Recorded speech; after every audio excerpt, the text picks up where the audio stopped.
there's a question that every smart buyer eventually asks.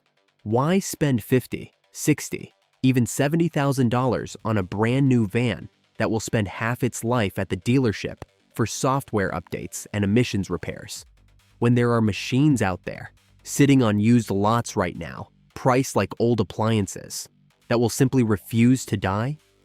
Today, we're talking about 5 vans that the market has completely ignored.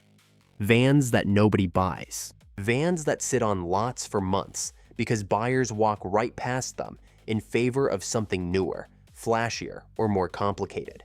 And here's the irony. Every single one of them will outlast almost anything rolling off a factory floor today. Let's start with the van that most people don't even know exists in America, the Ram ProMaster City, built between 2015 and 2022. When Ram introduced this compact cargo van to North America, it was facing an uphill battle from day one. It was small. It was European in origin, based on the Fiat Doblo platform, assembled in Bursa, Turkey. And in a country where full size means serious and compact means compromise, it barely registered with buyers. But here's what those buyers missed.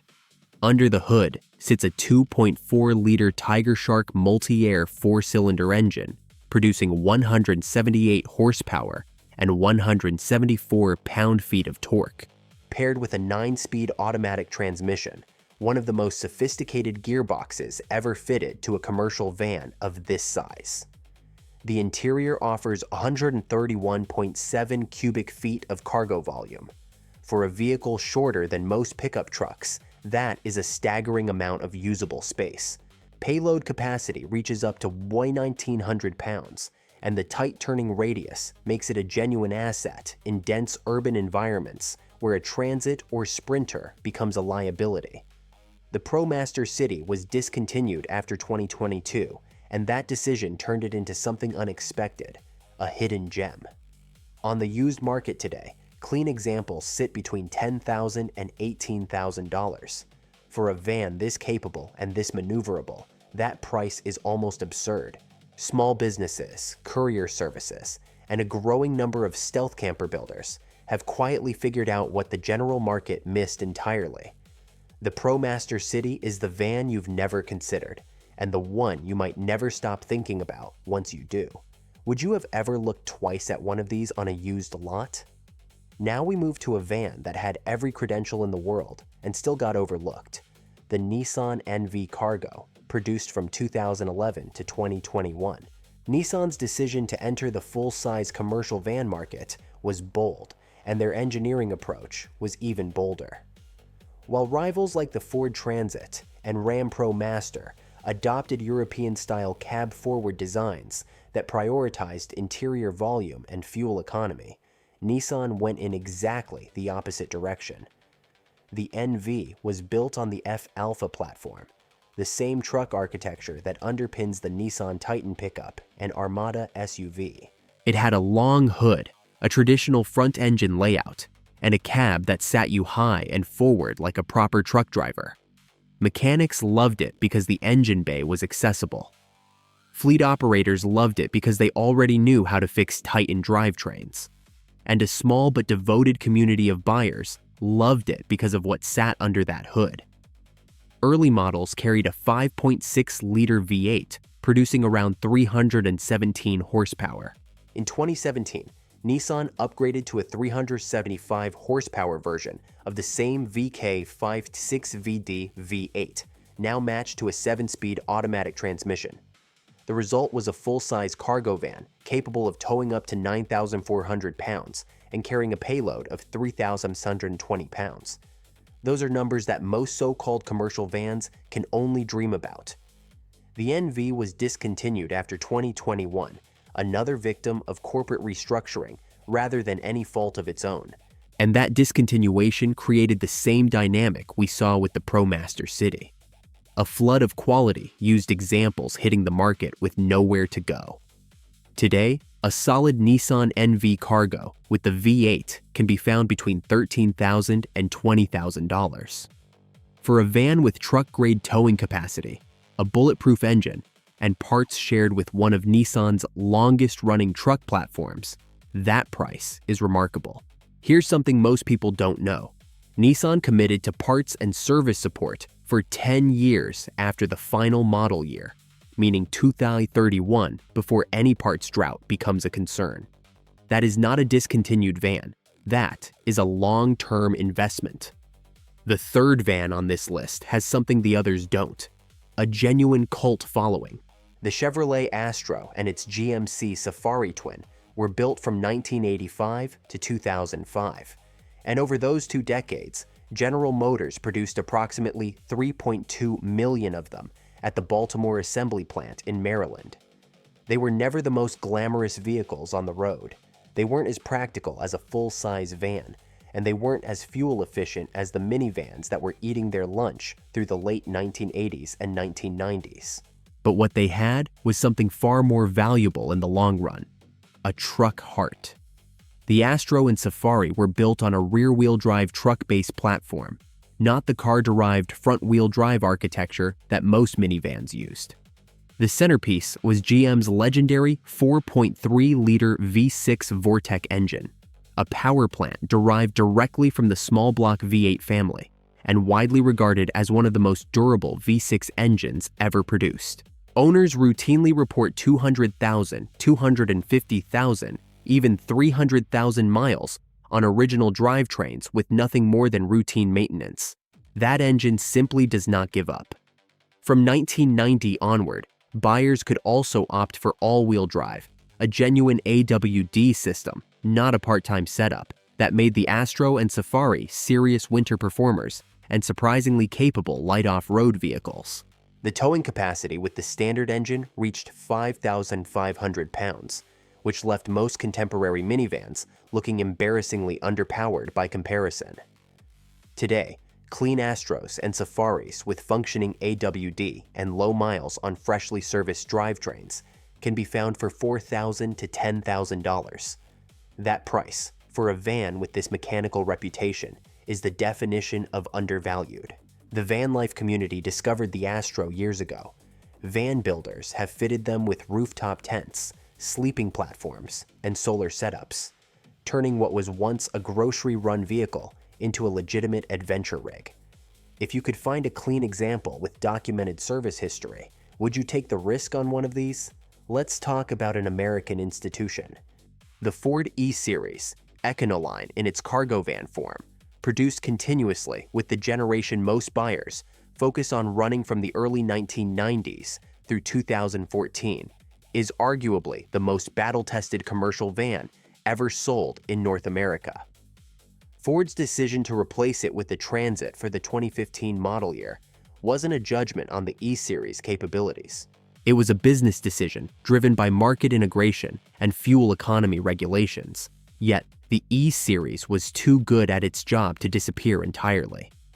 It still exists today as a cutaway chassis for ambulances, shuttle buses, and motorhomes. The cargo van variants most sought by used buyers are the E150, E250, and E350, covering everything from light delivery to serious hauling. The workhorse engine was the 5.4-liter Triton V8, reliable, torquey, and found in millions of examples. The heavy-duty choice was the 6.8-liter Triton V10, producing massive pulling power and proving extraordinarily durable in fleet use. The E350 with the V10 could tow up to 10,000 pounds when properly equipped, a figure that puts it in genuine heavy hauler territory. Here's what the numbers tell you about durability. The E-Series family has sold over 8.2 million units since the nameplate was introduced in 1961. In fleet environments, where usage is relentless, it is not unusual to see E-Series odometers tick past the 250,000 mark and keep going. That is not luck. That is engineering. Body-on-frame construction, simple mechanical systems, parts at every auto parts store, and mechanics who have known these drivetrains for 30 years. All of it adds up to a van that simply endures. On the used market today, high-mileage E-Series cargo vans from the mid-2000s can be found for $5,000 to $9,000. lower mileage specimens from the final 2013 and 2014 production years often sit between $12,000 and $20,000, depending on configuration and condition. For a van with this proven track record, those prices represent extraordinary value. The question isn't whether an E-Series will outlast a new Transit or Sprinter. Based on every available measure of long-term durability, it almost certainly will. And now, we arrive at the most remarkable van on this list, one that achieves something almost no vehicle in automotive history has managed. It has been sold essentially unchanged for nearly 30 years and is still being sold today. The Chevrolet Express and its GMC Savannah sibling entered production in 1996, received a refresh in 2003 that updated the front end and interior, and has been rolling off the Wentzville assembly plant in Missouri ever since. Think about what that means. When the Express launched, the Ford Taurus was still America's best-selling car, and General Motors was already building the van that, with modest powertrain updates and minor additions, would still be their commercial van of choice nearly 3 decades later. The primary engine today is a 4.3-liter V6 producing 276 horsepower, with an optional 6.6-liter V8 rated at 401 horsepower, a powertrain combination that provides remarkable pulling power and has proven itself across millions of working miles. The genius of the Express from a durability standpoint is its absolute refusal to be complicated. No cab-forward design with complex front-end crash structures. No turbocharged 4-cylinder engine with particulate filters and emission systems that turn into expensive maintenance obligations after 100,000 miles. No proprietary electronic architecture requiring dealer-level tools for basic repairs. A heavy-duty boxed ladder frame. A proven V8. Rear-wheel drive with a simple transfer case. This is a van you can fix with tools from a hardware store and a YouTube tutorial. Well-maintained Express vans regularly push past 400,000 miles, extraordinary for almost any other vehicle, but treated as routine by the contractors and fleet managers who have every financial incentive to choose wisely. They still buy the Express in enormous numbers. In the first half of 2025, Chevrolet reported one of its strongest Express sales periods in years. That is a market telling you something important. On the used market, older Express vans from the mid-2000s regularly appear for under $8,000 in working condition. More recent examples from 2018 to 2022 typically sit between $15,000 and $30,000. And here's the thing that makes the Express the ultimate answer to the question this video is asking. While everyone else is chasing the new Sprinter, the new Transit, the new ProMaster, dropping serious money on machines loaded with technology that will age, fail, and demand specialist repair, the Express just keeps working. It kept working in 2001. It kept working in 2010. It kept working in 2020. And it will still be keeping working long after the software on today's new vans has stopped receiving updates. If you could park just one of these 5 vans in your driveway, the scrappy little ProMaster City, the muscular Nissan NV, the cult classic Astro, the legendary Econoline, or the indestructible Express, which would it be? That is a genuinely difficult question, because every single one of them represents the same truth. Reliability does not require a new vehicle. Sometimes it just requires the right one. And so we've traveled through 5 vans the market has forgotten, or never noticed in the first place. What unites them isn't age or price or any particular badge on the grille. It's the fact that they were engineered to work, maintained by people who depend on them, and built without the complexity that turns modern vehicles into rolling maintenance bills. In a world where the automotive industry keeps telling you that newer means better, these 5 vans tell a different story. They tell you that better means durable, simple, and honest. And they tell you that the smartest purchase you can make isn't always the one with the lowest sticker price on a new lot. Sometimes it's the one sitting quietly on a used lot, waiting for someone to actually look at it. Which van surprised you most in this video? Tell me in the comments. And subscribe if you want more content celebrating the vans the market underestimates, because we are just getting started.